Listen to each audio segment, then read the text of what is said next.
Let me paint you a picture. You're a toddler growing up in the late 2000s and you just got home from a hard day's work of preschool. You sit in front of the TV chewing on this cool toy you found when suddenly it flickers on. Instantly you're transported to another world, full of talking dogs, trains with faces, a weird purple dinosaur, people trying to teach you Spanish and Mandarin, a monkey with his yellow friend, and a fuzzy red guy and his friend Mr. Noodle.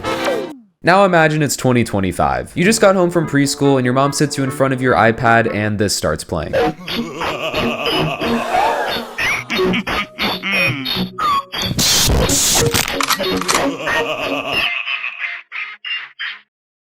The point I'm trying to make here is the shows we grew up with as a kid make a huge impact on our lives. But if you have kids or younger siblings or have just happened to see children's television today, you probably have thought to yourself that it just isn't the same. And obviously the easy explanation for this is just that we're not kids anymore. Sure, we look back fondly at the shows we watched and we might even enjoy them if we watch them today, but that's just our nostalgia-fueled brains looking fondly back at the simpler past. Or is it?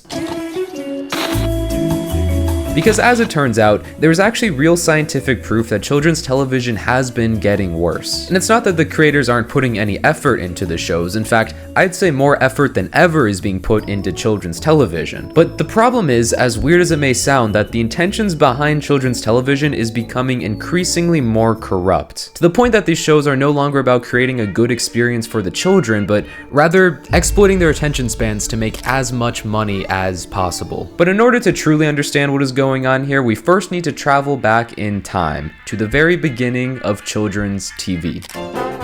Back in the dinosaur days of the 1920s to the 1960s, television was still in its infancy. People were figuring out what was possible with the medium, but eventually, content that was geared towards children began to emerge. Now, it's hard to pinpoint the exact start of children's television because it's hard to define what actually counts as children's television during this time. However, the BBC's broadcast Children's Hour from 1946 is widely credited as being the first dedicated children's programming. It featured Muffin the Mule, who would dance around while the presenter Annette Mills would play songs on her piano. About a year later in the US, shows such as Howdy Doody and Captain Kangaroo aired, but the most influential show for the future of children's TV aired in 1952, that being Ding Dong School.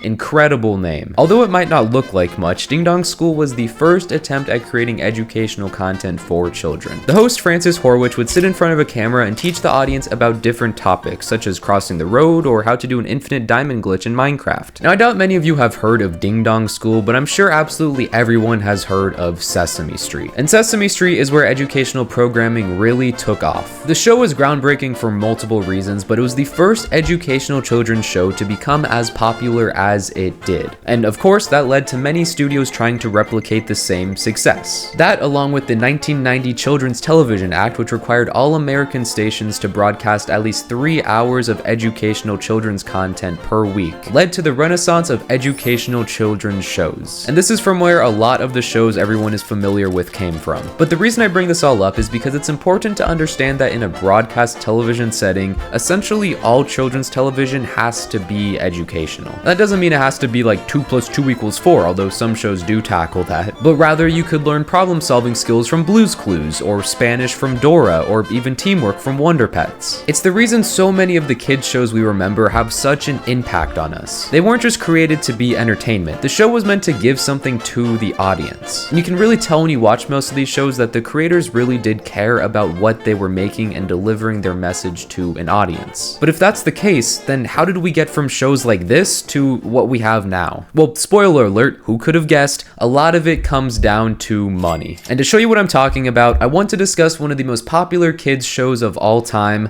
Thomas the Tank Engine. I got 7 Mac 11s, about 8, 38s, 9, 10 Mac 10s, the shit's never end. Thomas the Tank Engine first aired in 1984 and was a very ambitious and creative project. The show was based on Wilbert Awdry's The Railroad series, but what made the show so unique was its use of practical sets. The entire show was filmed using a giant model railway of the island of Sodor, which gave the show a very lifelike feel. It even holds the record for the largest model train ever made, that being James. But the use of these practical sets meant that the show remained very grounded. It didn't rely on flashy imagery to keep children's attentions. Rather, it relied on its characters and the lessons from its stories to keep audiences engaged. They even got Ringo Starr to be the narrator. James's driver and fireman were feeling him all over. However, as we get into the late 2000s, children's television widely started to become animated. And because of this, Thomas was struggling to keep up with the flashy style of newer shows during this time. Now, I'm not saying there's anything wrong with animation. I mean, many of the best shows from this period are animated, but the medium of animation allows for more action to be crammed into an episode while also being significantly less expensive than using real physical sets. And the studio behind Thomas Hit Entertainment was running very low on cash, and so they made the bold decision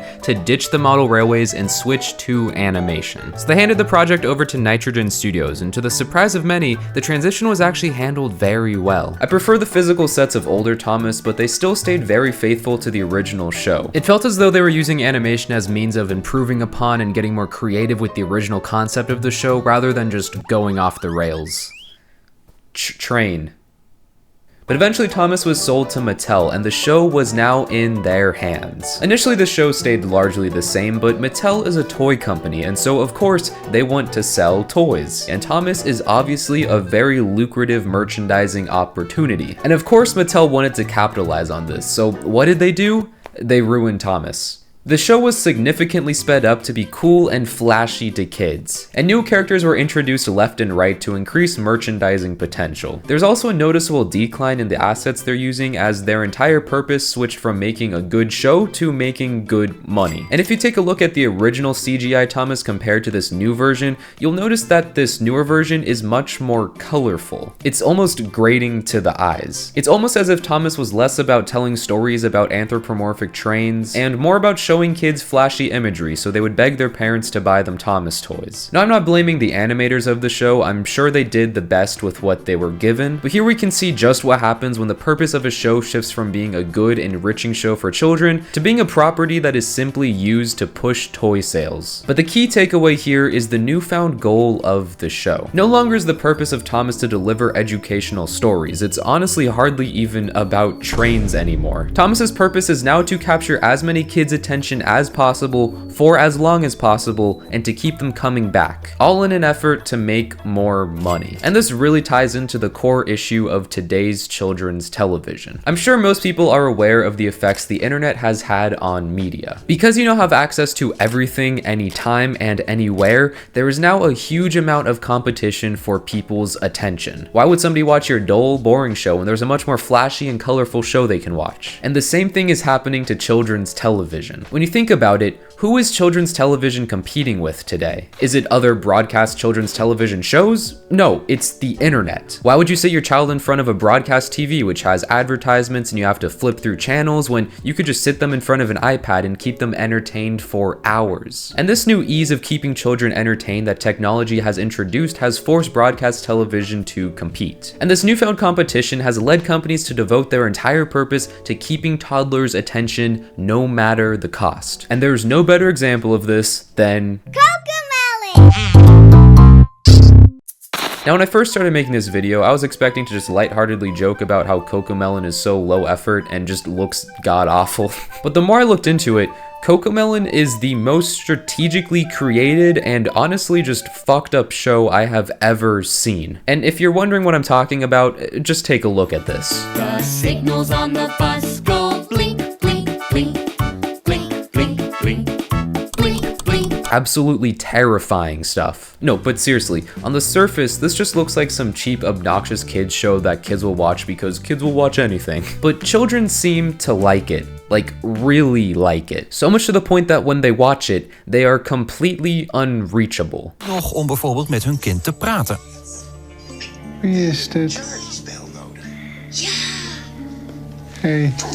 En je ziet nu ook dat papa al een paar keer een vraag stelt en dat hij eigenlijk niet kan reageren. Kijk, er is nu bijna geen contact meer. En dat komt met name omdat dit filmpje dit is niet voor zijn leeftijd. Je kunt het ook aan je kind dus zien. Als je kind zo reageert, dus eigenlijk niet reageert, dan weet je eigenlijk dat de content te zwaar is. Hij heeft al zijn hersencapaciteit nodig om dat te bevatten, hè? om dit Ja. te verwerken. And this is very intentional by the creators of Cocomelon because they are doing everything in their power to get kids addicted to their show. If you've ever seen a Mr. Beast video before, you probably know that his videos are edited to be super fast paced to keep people's attention. And Cocomelon does the exact same thing, but turned up to 1,000,000. Let's count how many seconds it takes for each scene to change in a Cocomelon video. All right, so 1, 2, 1, 2, okay, 1, 2, 1, 2. 1, 2, 1, 2, 1, 2. And now let's count how many seconds it takes to change in the show Bluey.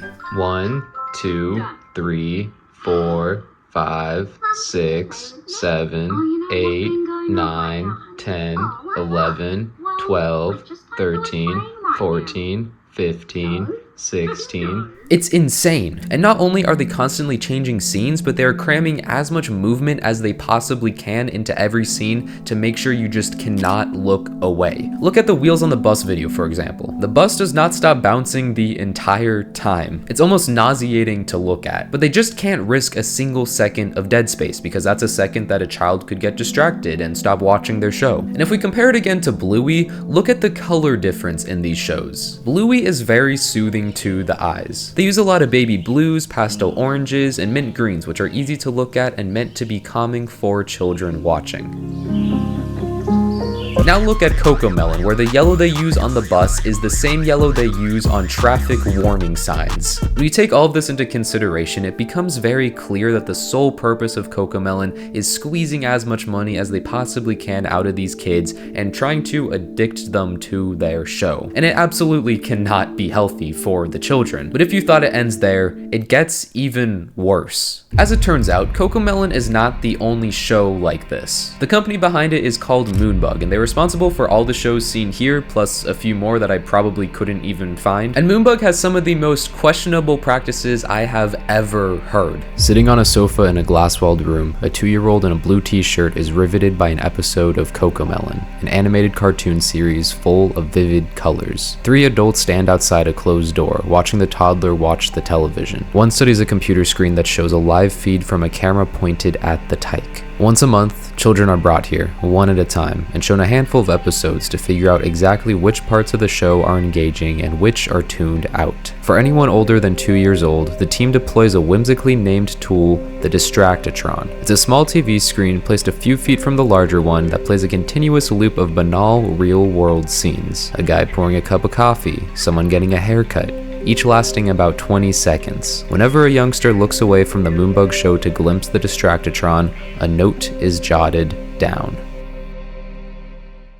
If that isn't concerning, I don't know what is. This company is literally using kids as test subjects to get kids addicted to their shows. And it's working. There's even videos of parents online just playing the intro to Cocomelon and their kids go crazy and run into the room. It's an actual addiction. And it's even crazier when you think about a show like Sesame Street, which did have a research team, but their research team was dedicated to figuring out the best way to reach children and teach them about sensitive topics and help them make sense of the world. And then Cocomelons is watching children and saying, oh, you looked away from my TV screen, let me note that down real quick. These shows aren't even being made for children anymore. They're being made for the parents so they can just put them in front of a screen and not take care of their child. And beyond that, these shows have been proven to cause a decrease in reading skills, social skills, and even just straight up causing tantrums in toddlers. This just shouldn't be a thing we are feeding to our children. And I know I mainly discuss Cocomelon here, but it is far from the only show that uses these techniques. And unfortunately, I think these shows are only going to become more prevalent as time goes on. More so than anything else, it's just kind of sad that kids today might not get to experience the same magic that older children's television had. Children's television used to be something you could put on in the background, enriching your child's imagination while they played with their toys or even imagined themselves in the show. And now they're just becoming another way to keep people glued to their screens and milk them of all their money. However, not all hope is lost. I know I made it seem like all children's television today is terrible, but there are still some good shows out there. Bluey, which I mentioned earlier, is probably the most popular, having the same wholesome and meaningful stories we remember from the shows we watched as a kid, and it shows that there are still people out there who are passionate about creating shows that can have a positive impact on children's lives. And I think many are starting to realize that putting your kid in front of a screen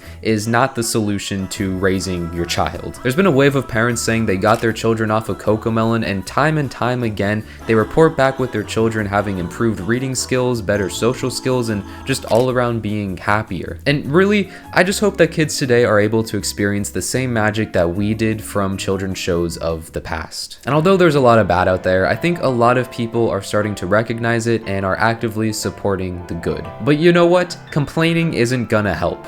You want children's television? I'll give you children's television. Hey kids, welcome back to Dylan's Delightful World. Today is a very special day because today we are going to be going to the DMV. Yay! But first, we have to start the car, but oh no, I seem to have lost my keys. Do you see my keys? Oh, silly me, I left them in the ignition. Okay, let's go! And that, kids, is a red light. When it's red, you can't go, but when it's green, you can go. Okay, kids, now let's play a little game. Do you see a red light? Oh shit! Now for our first lesson today, we're going to learn about the political and economic state of the world. Say it with me, kids. Political and economic state of the world. We're almost there. I can't wait to get to the DMV.